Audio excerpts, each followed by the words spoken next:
bà chúng mình xuống là có đúng có đôi chia xuống đây từ can pon sờ đó nâng mật để sai chơi cái này chia thằng ngõ này đây một chút ní sai mấy chúng mình nâng video bắtต่อ tiệt bà muốn nâng chấp đào nâng video chẳng phần ngày này thằng ấy chui chọn like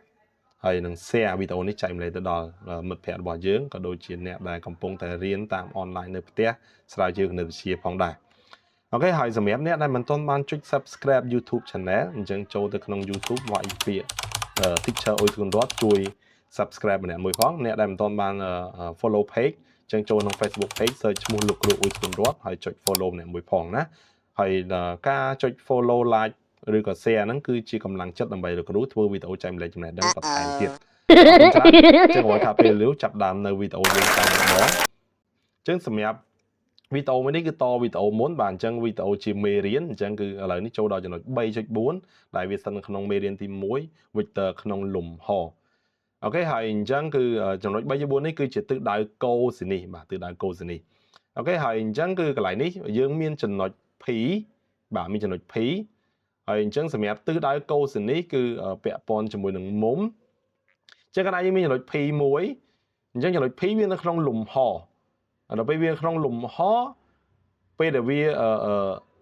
តម្លាក់នេះគូចេញពី O មក P នេះមកបាទคล้ายជាខ្សែមួយអញ្ចឹងកាលណាវាមានខ្សែមួយអញ្ចឹងអានេះគឺជាអា X អានេះគឺជាអា Y អានេះគឺជាអា Z អញ្ចឹងកាលណាវាបង្កើតបានជា vector 1 OP អញ្ចឹងបើពី OP មក OX នេះវានឹងកើតបានជាគម្លាតមុំមួយបាទហើយពី OP មក OY នេះវាក៏កើតបានជាគម្លាតរង្វាស់មុំមួយហើយពី OP ទៅ OZ វាក៏កើតបានជារង្វាស់គម្លាតមុំមួយដូចគ្នាដែរហើយអញ្ចឹងវា OP ហ្នឹងវានឹងបង្កើតបានជារង្វាស់មុំចំនួន3ធៀបជាមួយនឹងផ្គុំជាមួយនឹង X ផ្គុំមួយ Y និងផ្គុំជាមួយនឹង Z ហើយអញ្ចឹងឡើយនេះខ្ញុំក៏លើកយកផ្គុំជាមួយនឹង Y បាទ OY អញ្ចឹង OP ផ្គុំ OY បែបនេះអញ្ចឹង OY កាត់ទៅអាដីអានេះហើយ OP គឺឡើងមកនេះហើយអញ្ចឹងវាបានជារង្វាស់មុំបេតាហើយអញ្ចឹងឡើយនេះខ្ញុំធ្វើចំណោលកែងបាទតម្លាក់ចំណោលកែងវានឹងคล้ายទៅជាត្រីកោណកែង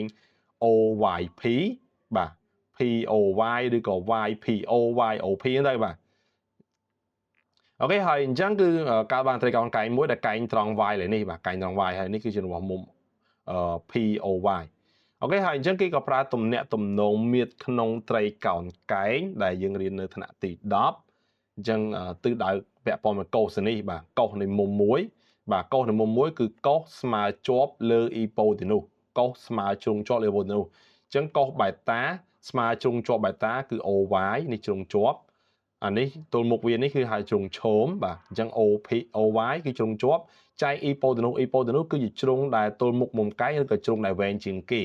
ហៅថា អ៊ីប៉ូទីនូសអញ្ចឹងគឺ OP អញ្ចឹង OY ចែកនឹង OP អូខេហើយចុះ OY មានតម្លៃអីគឺចំណុច P ពេលតម្លាក់ចំណោលកែងទៅលើតម្លៃ P នឹងមានតម្លៃលេខណា1 2 3ហ្នឹងទៅអញ្ចឹងអាហ្នឹងគឺជាប្រវែងបើនឹងតម្លាក់មកលេខ2មានប្រវែងវាគឺ2ឯកតាអញ្ចឹងកន្លែងនេះ OY គឺស្មើនឹងតម្លៃ Y បាទ OY ស្មើតម្លៃ Y ហើយដល់ពេលប្រវែង OP ធ្វើម៉េចអញ្ចឹងយើងត្រូវរក vector OP បាទរក vector OP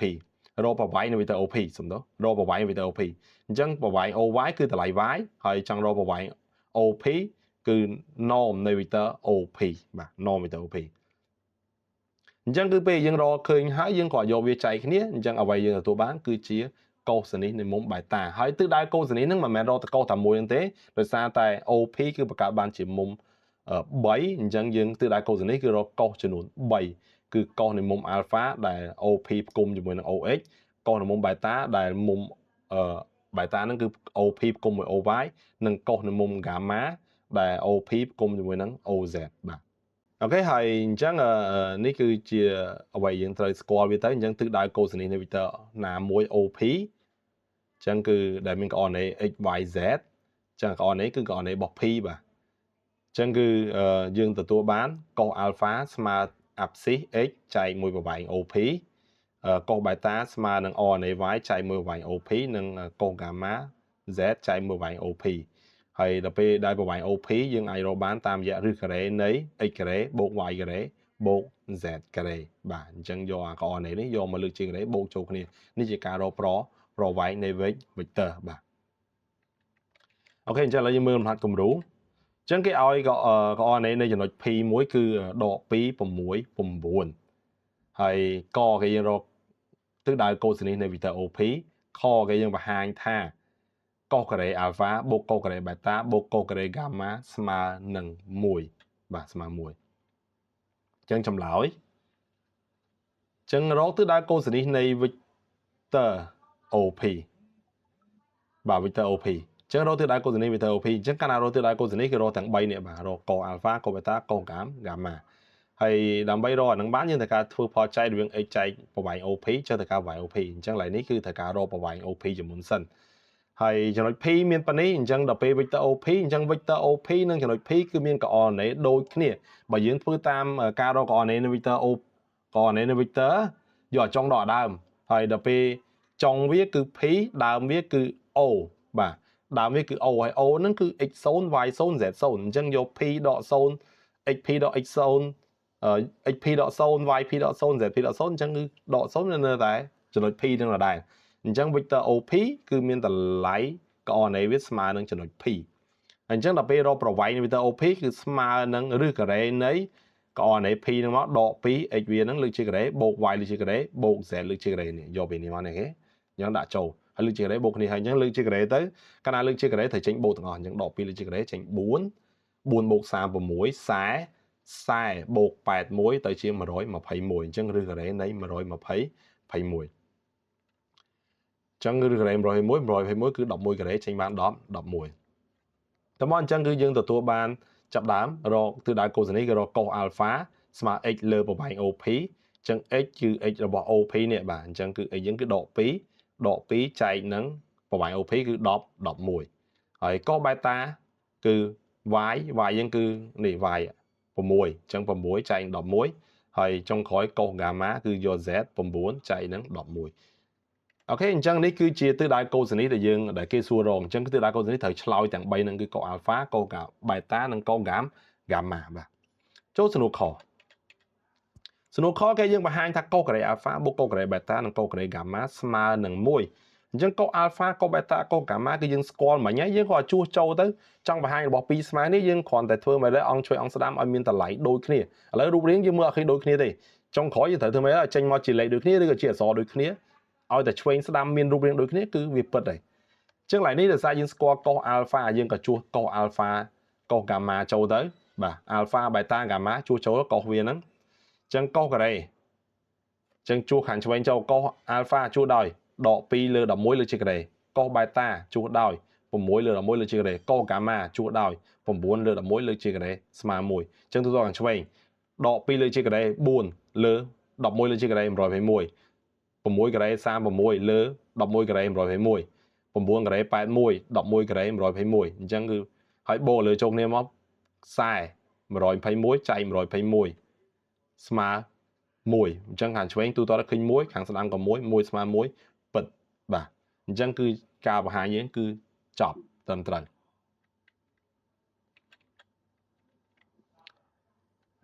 អូខេហើយអញ្ចឹងសម្រាប់វីដេអូនេះក៏មានតែប៉ុណ្្នឹងដែរគឺពាក់ព័ន្ធជាមួយនឹងទិសដៅកូសានីសអញ្ចឹងរាល់ពេលដែលគេសួរយើងសំណួរដែលពាក់ព័ន្ធទិសដៅកូសានីសគឺគេចង់រកកុសទាំង3គឺកុស alpha កុស beta និងកុស gamma បាទអូខេហើយកុស alpha គឺ x ចែកមួយនឹងប្រវែង o vector នៃចំណុចមួយហ្នឹង o ចំណុចហ្នឹងបាទអញ្ចឹងគឺ op oa ob អីក៏ប្រែប្រួលតាមហ្នឹងបាទអូខេហើយអញ្ចឹងកុំភ្លេចបងប្អូនមើលអាហ្នឹងឡើងវិញហើយនឹងរៀនធ្វើវាសិនបាទកុំគ្រាន់តែមើលនិយាយទៅកុំអាងតែមើលវីដេអូគ្រាន់តែមើលគឺអត់ចេះទេមើលគ្រាន់តែយល់ប៉ុន្តែធ្វើអត់ចេញទេអញ្ចឹងមើលហើយរៀនធ្វើតាមកត់វាចូលជាមេរៀនបាទកត់វាចូលដាក់ក្នុងសភៅធ្វើជាមេរៀនឬហើយទៅមករៀនធ្វើលំហាត់គំរូនោះឡើងវិញថាតើយើងអាចយល់ពីវាអត់បន្ទាប់ពីរៀនចប់ហើយយើងមកផ្លែតមិញហ្នឹងតើយើងអាចធ្វើវាឡើងបានអត់បើធ្វើបានមានថាយើងល្អមកតង់ស្អែកឡើងយើងរំលឹកវាថាតើយើងមើលប្រធានលំហាត់ហើយសាកល្បងធ្វើឡើងវិញនៅចាំអត់បើឃើញចាំអូខេអញ្ចឹងយើងចេះហើយអញ្ចឹងពេលប្រឡងយើងគ្រាន់តែរំលឹកវាមើលមេរៀនឡើងវិញបន្តិចយើងអាចធ្វើវាបានហើយអាហ្នឹងណាអញ្ចឹងយើងចាំបាច់តែការអនុវត្តរៀនវិទ្យាសាស្ត្របើមិនអនុវត្តទេគឺរៀនមិនងាយចេះទេបាទអូខេអញ្ចឹងអរគុណច្រើននៃការយកចិត្តទុកដាក់តាមវីដេអូនេះតាំងពីដើមដល់ចប់ហើយសង្ឃឹមថាបងប្អូននឹងយល់ខ្លឹមសារហើយបើសិនជាមិនយល់ត្រង់កន្លែងណាមួយអាច comment សួរលើវីដេអូនៅក្នុង YouTube ក៏ដូចជា Facebook Page តែបើសិនជាយល់ល្អអាចតាមឆាតតាមរយៈ Telegram 015 98 93 084 57 56 47បាទអរគុណច្រើនជម្រាបលាជួបគ្នានៅវីដេអូក្រោយបន្តទៀតបាយបាយ